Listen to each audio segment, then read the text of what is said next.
സല്ലല്ലാഹു അലൈഹി വസല്ലം മറ്റൊരു ഹദീസിൽ വിവാഹത്തിന്റെ നല്ല ഒരു ഭാര്യ ലഭിക്കുന്നതിന്റെ പ്രാധാന്യം സഹോദരങ്ങളെ അതുകൊണ്ട് അത് ചെയ്യേണ്ട കാര്യമാണ്. ഭാര്യ ഉള്ളവരാകട്ടെ ഭാര്യ ഇല്ലാത്തവരാകട്ടെ, ഭാര്യ ഉണ്ടെങ്കിലും ഇതിനു വേണ്ടി പ്രാർത്ഥിക്കണം. കാരണം അവന്റെ ഭാര്യ ഖൈറിൽ നിലനിൽക്കാൻ, നന്മയിൽ നിലനിൽക്കാൻ ദുആ ചെയ്യണം.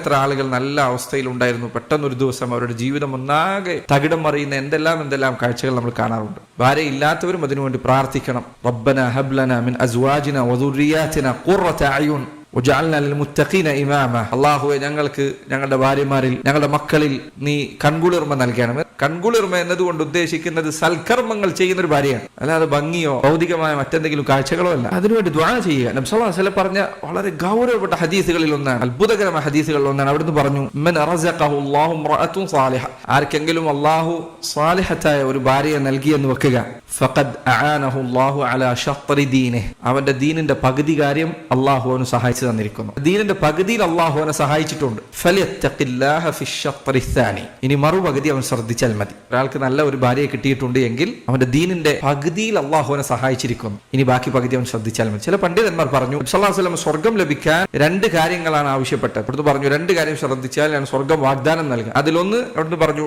ആരെങ്കിലും 2 കാര്യം എനിക്ക് ഉറപ്പ് നൽകിയാൽ മതി, അവന്റെ തുടകൾക്കിടയിലുള്ളതും അവന്റെ താടിയല്ലുകൾക്കിടയിലുള്ളതും. ഒന്ന് നാവാണ്, ഒന്ന് ഗുഹ്യസ്ഥാനമാണ്. ചില പണ്ഡിതന്മാർ പറഞ്ഞു, നല്ല ഒരു ഭാര്യയെ ലഭിച്ചാൽ അവന്റെ വിചാരത്തിൽ നിന്ന് തടയാൻ, വൃത്തികേടുകളിൽ നിന്ന് തടയാൻ അവൾ മതി, പിന്നെ ബാക്കിയുള്ള കാര്യം ശ്രദ്ധിച്ചാൽ മതി.